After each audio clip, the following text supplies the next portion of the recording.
Fala pessoal, bem-vindo ao meu canal e hoje eu vou mostrar para vocês 5 ferramentas de IA para desenvolvedores em 2026, tá? São as melhores e essas ferramentas aqui que eu vou mostrar para vocês, elas cobrem todos os aspectos que vocês vão precisar, né? Em aplicativo, hospedagem, site, código, então toda essa questão, tá? Para você conseguir usar essas IAs e melhorar em cada área do desenvolvimento, tá? Então, começando aqui já, tem uma de aplicativo, que aplicativo hoje em dia está muito em alta, né? Muitas pessoas estão usando o Lovable para fazer aplicativo, né? Tem até um dado, acho que, eu acho que está mais de 50% de aplicativos na Apple Store e Google Play foram feitos pela Lovable. Então isso é uma coisa absurda, né? E eu particularmente não acho a Lovable a melhor para fazer um aplicativo, né? Eu não acho ela mais fácil de fazer, que fica mais bonita, enfim. E aí tem essa que eu acho que vocês não sabem, né? Chamada Roark, né? Em inglês ele é pronunciado assim, entendeu? Eu vou até mostrar aqui um pouco antes, ó, Roark AI. Aqui, ó. Vou deixar aqui, eu já mostro para vocês, tá? Mas aqui para você consegue ver. Para que serve? É um desenvolvimento mobile nativo. Então você consegue fazer em React Native, né? Ou também só iOS ou só Android, né? Swift ou Kotlin, Java, enfim, as linguagens de cada um. Então isso é um negócio bem interessante do Roark, né? E alguns aplicativos, mesmo se você fizer em React Native, né? Se for usar, por exemplo, outros aplicativos ou funcionalidades próprias da Apple, né? Sei lá, por exemplo, o Health, né? A parte de saúde, enfim, você tem que ter certas permissões, certos códigos já em Swift, né? Que é a linguagem da Apple. Então, essa questão de ser nativo também já ajuda nisso, né? Se esse for o seu tipo de app, tá? E aí ele gera apps React nativo também por prompt, né? Como eu te expliquei, certo? Quando que você usa? Para publicação em loja, né? Que muitas pessoas se batem nisso, travam nisso, né? Porque muitas perguntinhas, muitas burocracias que talvez quem não fez antes tenha muita dúvida, né? E aí, cara, o que eu coloco pro meu app que vai estar certo, que não vai estar certo? E se tiver certo, será que eles vão publicar? Enfim, tem várias coisas assim, né? Mas aqui, ó, ele tem app nativo de verdade para publicar lojas, tá? Ele não faz web view disfarçado de app, né? O que é web view? Web view é, por exemplo, eu crio, né, um código nativo, mas em vez de ser realmente todas as telas em código, enfim, eu coloco, por exemplo, um link ali, né, da web, e ele espelha essa tela web no app. E aí parece que tá dentro do app, tudo certinho, mas na verdade é na web, entendeu? Então essa questão ele é um negócio que essas lojas, quando percebem isso, elas já não deixam o aplicativo normalmente, entendeu? Porque não é realmente o aplicativo criado de verdade, tá na web, entende? E faz também na Apple Store, Google Play, tá? Que são as lojas que a gente usa. E aí, realismo importante, custo e processo. A conta da Apple custa $99 por ano, que é a mais cara, tá? A conta Google é $25, um pagamento só também, né? Não é por ano, é o mais barato possível. E a primeira submissão é na Play Store manual, tá? De resto, não é. Então aqui, ó, exemplos de uso. Aplicativo de produtividade, né? App de lista de tarefas gerado e publicado nas lojas. Você pode ir para a parte de aplicativo de finanças. Você pode fazer o aplicativo que você pensar, tá? É uma IA, você vai fazer um prompt, ela vai conseguir gerar o que você pediu, né? Mas lógico, fazendo o prompt certo, né? Você pode pegar uma ideia que você tem e ir melhorando, por exemplo, com o Cloud Code, com o Cloud normal, na verdade, e depois colocar um prompt muito bem feito nessa IA, tá? Então isso é bem importante. Essa é a Roark. Então, ó, vou até mostrar aqui para vocês. Você consegue colocar o seu prompt aqui, ó. Você clica para iPhone, para Android, para web, Expo, né? Que é uma coisa que a gente usa aqui bastante, que a gente consegue fazer em React Native e publicar nos dois, né? Vai ser um mesmo código para os dois, né? E aí a gente sobe no Expo, ele builda e a gente consegue, por exemplo, para Android pegar o APK e jogar na loja e para iOS fazer o submission direto, entendeu? Então isso é bem interessante, tá? Então você pode ver aqui, é uma página simples, mas aqui você realmente consegue construir. Perfeito? A próxima é a V0 Vercel. Eu acho que esses vocês devem ter escutado, tá? Falar antes, mas para que serve? Ela é geração de UI com IA. O que é isso? Geração de UI é o layout, o design, é o início, né? A primeira parte. Então, isso já ser gerado com IA, né, é muito interessante, porque já é muito mais rápido esse primeiro layout, né?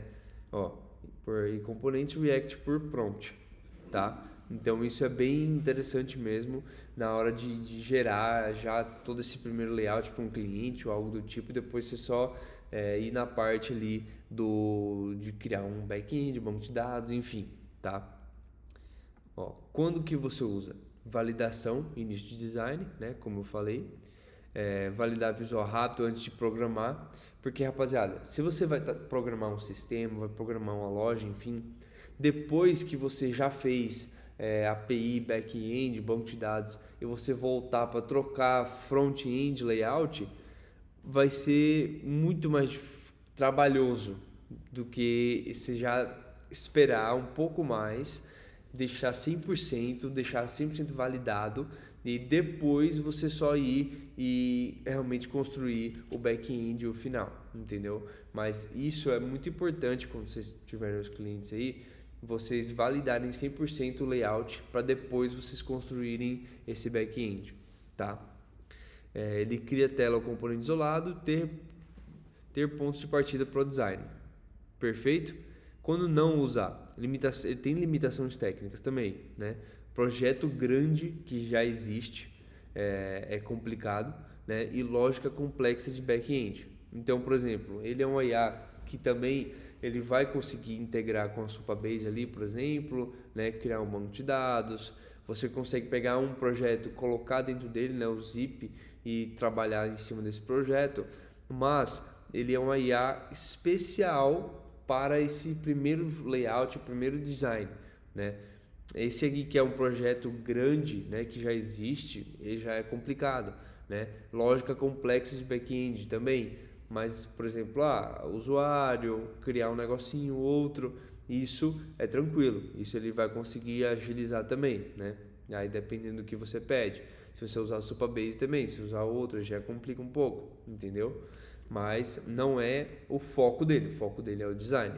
Exemplos de uso, ó, você consegue criar dashboards rápido, dashboard de finanças com sidebar e cards, né? Você pode criar lojas, você pode criar o que você imaginar de layout de software, tá? Então isso é importante para vocês realmente conseguirem aquele cliente. Talvez até, por exemplo, o cliente esteja pensando ainda, nem fechou com você, mas, por exemplo, o V0, ele até tem uns tokens ali por mês de graça, que você pode usar para criar um desses, entendeu? Então, você cria um desses, às vezes você ganha o cliente nessa ainda, entende? Que você já vem com o negócio criado, ele fala, caramba, muito rápido, que coisa boa e tal, entendeu? Então, isso é bem legal de você fazer também.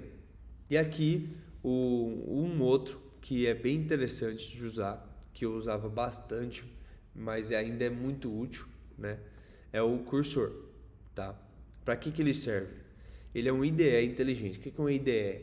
O IDE é um lugar, né, de editar código, né? Então é que nem um Visual Studio Code, por exemplo, né? É que nem Android Studio, né? Para quem coda em Java, Kotlin, enfim, entendeu? E aí ele tem IA integrada que ela lê o projeto inteiro. Você consegue, ele fica ali no lado, né? Ele fica um sidebar no lado dentro da IDE, parecendo o Visual Studio Code, mas com IA integrada, entende?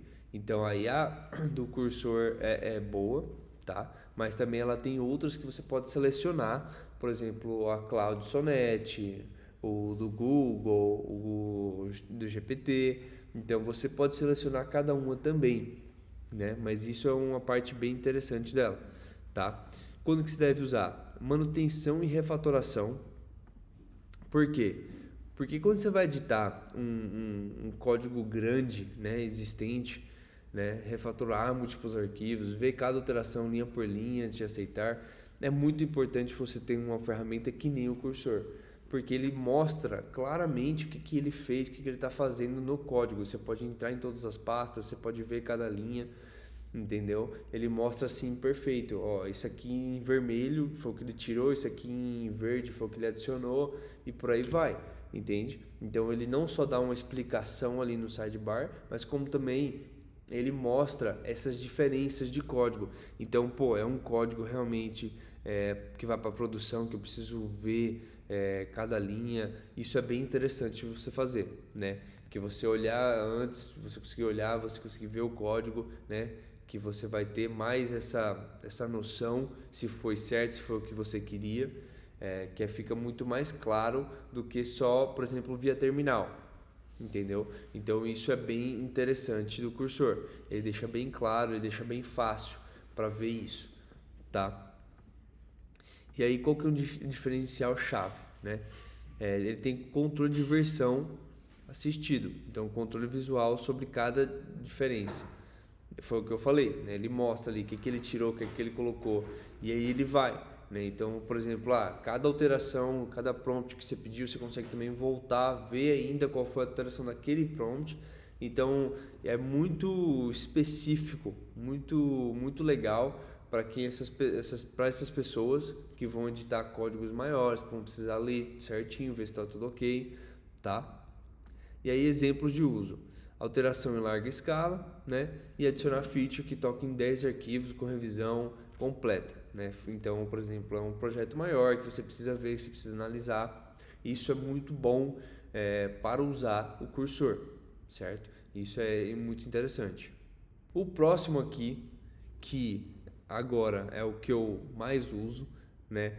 É o Cloud Code. Eu uso e também meu sócio, as pessoas que trabalham aqui na empresa, tá? Então isso é muito bom de usar, realmente, o Cloud Code. Para que ele serve? Ele é um agente de CLI. CLI é dentro do terminal. Então, por exemplo, você pode abrir um cursor, você pode abrir um Visual Studio Code, e quando você abre o terminal ali, que você roda projeto, roda comandos de instalar bibliotecas, você consegue rodar ele. E aí ele tem um chat ali mesmo, que você consegue colocar vários comandos, consegue colocar prompts e ele mexer no projeto, tá? Não só assim, mas você pode usar ele via terminal também, o terminal puro, entendeu? Por exemplo, o PowerShell, o terminal próprio do computador. Então essas coisas você pode usar ele completamente por ali, tá? Então, a gente da Anthropic que roda no terminal. É da Anthropic, né? O Cloud é da Anthropic. E o Cloud eu acho que vocês já ouviram falar, né? E aí falem aí no vídeo, nos comentários, o que vocês estão achando, se vocês já sabiam dessas tecnologias, se vocês já viram alguém usar, se vocês já usaram. Me contem aí, eu quero saber o que vocês estão usando e eu quero também fazer vídeos melhores aí para vocês, então comentem aí embaixo, tá? Quando que você deve usar o Cloud Code? Quando é automação, a automação é muito interessante. Por exemplo, tarefas pesadas, demoradas, refatorar o projeto inteiro, exploração de codebase desconhecido. Então, qual que é cada um desses, né? Tarefas pesadas e demoradas. Eu tenho que trocar essa coisa específica em todas as telas, em fazer tudo isso. Então, o Cloud Code vai fazer isso muito rápido e muito bem feito, né? Vai ser bem preciso, entende? E refatorar o projeto inteiro. Diferente do cursor. Cursor, a situação dele é certas partes, né? Quando a gente vai fazer o projeto inteiro e não tem tanto problema de fazer isso, sim, né? lógico, mas o Cloud Code é muito bom, eu acho que é a melhor IA hoje em dia, né? Que é a Cloud Opus 4.7, né? A partir de hoje. Quando você vai refatorar ele inteiro, ele realmente, ele pega também todo o projeto, ele consegue refatorar tudo que você precisa. Então isso é muito importante, entendeu? E exploração de code base desconhecido. Como assim? Eu peguei um código novo, não sei como funciona. Você consegue usar comandos e perguntar para ele lê o projeto inteiro, ele responde você tudo que ele viu, tudo que ele entendeu, para você realmente já ter uma facilidade muito maior com o projeto, né? Você pode até falar para ele falar de um jeito mais simples, dar exemplos, enfim, perguntar onde tem cada parte. Isso é uma coisa que a gente usou muito, o Cloud Code, né?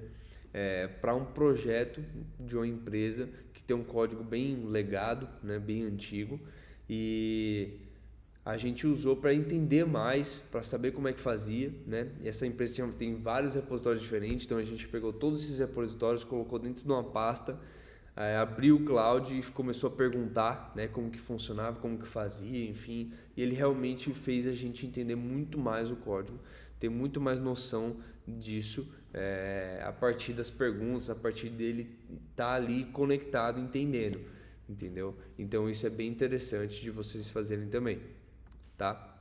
Diferença por cursor, o paradigma da interface, né?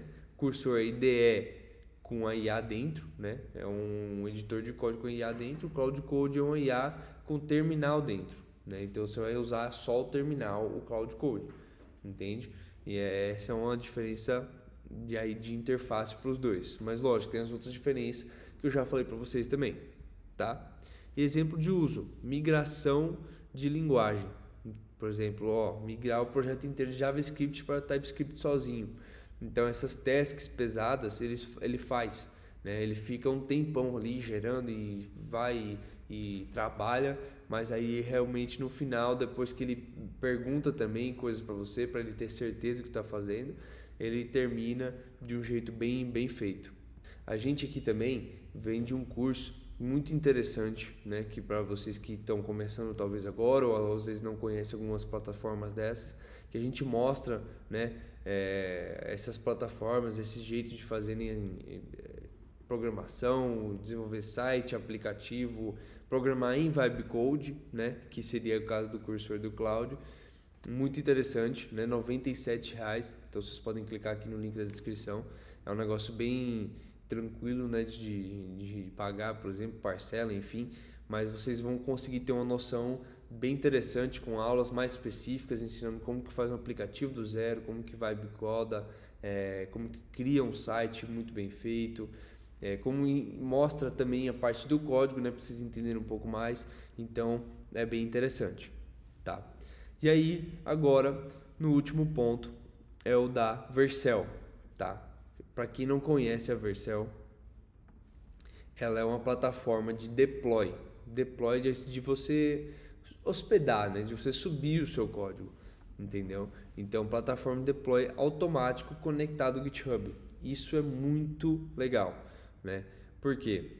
Porque você consegue entrar na plataforma lá da Vercel, você cria uma conta normal e conecta com o seu GitHub. E aí você consegue puxar direto os projetos que você quer hospedar, né? Uma hospedagem que você quer hospedar lá, clicar, ele já vem, builda e sobe no ar com o domínio da Vercel, que você consegue trocar, lógico, depois. Você pode gerenciar o domínio, você pode gerenciar o firewall, CDN, muita coisa que você consegue mexer com a Vercel, né? E aí, como ele está automaticamente conectado no GitHub, se você está mexendo em um código em prod, né, e você dá um git push, ele já automaticamente sobe na Vercel também. Então você não precisa fazer nada, você só precisa subir para o GitHub, que ele já vai estar automaticamente conectado e vai fazer isso para você, entendeu? Então, quando usar publicação, né, publicar projeto Next.js, React, né, front-end, MVP, side project, validação rápida, quando precisar de domínio, analytics, logs. Então, por exemplo, você consegue ver uma parte de logs do sistema. Fulano deu um erro lá, você consegue entrar nos logs e ver qual que foi o erro que deu em prod, que você já consegue pegar e fazer funcionar, ajustar, né, e subir de novo bem rápido para que já funcione para o pessoal, entendeu? Então isso é muito fácil, é uma plataforma muito fácil de você trabalhar, tá? E aí tem um bônus dessa, tem uma facilidade de ecossistema. Ela tem integração nativa com o V0, né? Porque a Vercel, ela que tem o Next, né? Ela criou o Next, o mesmo ecossistema, a mesma empresa, né? E o V0 também. Então, o V0 sempre vai criar projetos em Next, né? Isso facilita bastante, porque Next é uma linguagem muito boa de trabalhar, a gente trabalha bastante com Next. E quando você faz com o V0, você consegue subir também do V0 direto para a Vercel para hospedar. Então, aquele primeiro layout que a gente falou que você podia apresentar para um cliente, você consegue criar ele, subir direto na Vercel, já hospedado, já pegar um link e mandar para o seu cliente para ele conseguir ver, para ele conseguir analisar e tudo mais. Então, isso é muito interessante da Vercel, né? E deploy direto do navegador sem terminal. Então, você consegue realmente ali pela plataforma da Vercel, você consegue subir os códigos, consegue cancelar deploy, você consegue colocar env, enfim, muita coisa. E não só Next, né? Ele trabalha com Next. Você pode subir códigos em HTML, enfim, o que você precisar, entendeu? Então a gente já subiu vários tipos de código e ele é uma plataforma que aguenta muito legal, né? Fora isso, ele tem uma hospedagem serverless, né? Por quê? O que é isso, na verdade, né? Quer dizer que da onde a pessoa estiver, ela vai acessar o data center, né, vamos supor, mais perto dela. Então a gente aqui no Brasil vai acessar o de São Paulo. Se tem pessoas acessando o mesmo site nos Estados Unidos, vai acessar o dos Estados Unidos. Então dá para fazer essa jogada muito interessante, que fica uma hospedagem assim, fica uma performance, né, muito boa para o mundo inteiro. Então isso é muito interessante da Vercel também, né, quando você tem um projeto que talvez rode para mais lugares do mundo, tá? E aqui exemplos de uso: pipeline ágil, né, conectar o repo do GitHub e ter um app no ar em 2 minutos, tá? Então isso é muito fácil da Vercel, certo? Então, rapaziada, esse aqui foi 5 ferramentas, né, que eu acho bem interessante para vocês usarem, para vocês estudarem mais um pouco, testarem, tá? Que eu tenho certeza que vocês usando essas ferramentas aí com facilidade, vocês conseguem melhorar muito o nível de vocês, conseguir ter clientes, né, que vocês vão conseguir criar aplicativos, mexer no código já existente, criar um novo do zero, hospedar, você vai conseguir fazer tudo com essas plataformas, tá? Se você quer que eu fale mais específico sobre uma delas, tá? Você fala aí nos comentários que eu vou fazer um vídeo mais detalhado sobre, certo? Me dizem aí se vocês gostaram desse formato também, né, que eu preparei aqui. Então, é isso. Até a próxima.